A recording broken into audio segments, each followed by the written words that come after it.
So Hannah, for those of you familiar with kaijus, this really reminds me of Gamera. But this is not a baby kaiju. It is actually just a weird turtle. This is the Orinoco Matamata Turtle, Matamata do Orinoco, Caripatua, or Atsapani, Chelus orinocensis. It is one of two species of Matamata and the largest out of the two, reaching an average size of around 2 feet in length, from the tip of its long pointed nose to the very end of its tail. In my opinion, this is the weirdest turtle in the world.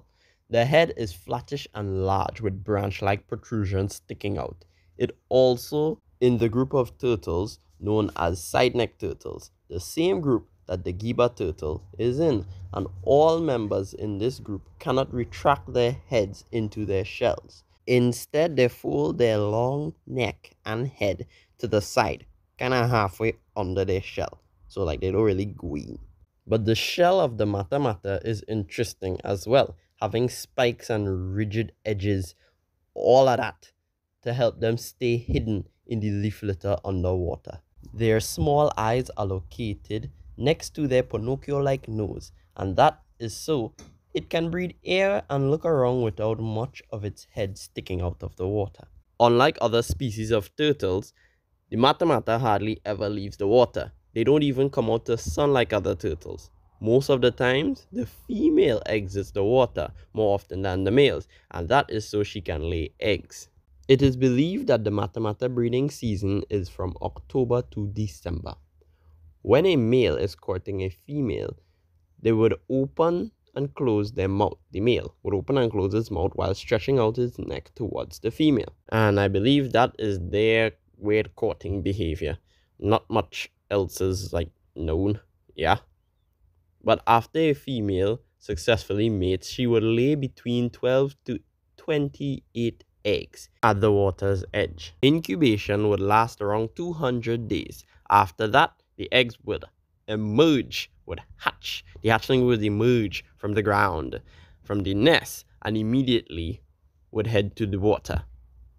But not to worry, they can fend for themselves as soon as they hatch. The babies are more colorful than the adults, but still cryptic and can easily go unnoticed. Matamatas are strictly carnivorous, feeding on mainly fish and other aquatic critters that can fit in their mouth. When they are hunting, they will slowly move into position, and the amazing thing is when they are moving, most of their victims don't really see them as a threat and ignore them.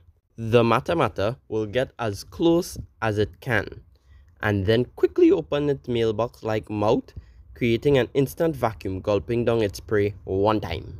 The Orinoco Matamata can be found in the Orinoco Basin and Trinidad. Now here is where things get conflicting. In the scientific community, the Matamata has been known since 1741, but was described in 1783, and only in 2020 did they describe two species, the Amazonian Matamata and the Orinoco Matamata. In the scientific community in Trinidad, it is believed that the Orinoco Matamata is not native to Trinidad, and only dead specimens and fragments of the Orinoco Matamata was found by the scientific community in Sweet T&T. Now, there has been stories of a few hunters, bushmen, and fishermen encountering living specimens in Trinidad for years, but none of them has ever or never documented or photographed the Matamata. There's even a story of a hunter who caught a living one, kept it for a few years, and then released it into the swamps. I myself have encountered a juvenile Matamata, but at the time I didn't have anything to photograph it with or document it with. So I and a couple of friends was determined to document a living Orinoco Matamata turtle in Trinidad, and after 2 years of following leads and following water, in 2023 we found a living specimen in Trinidad.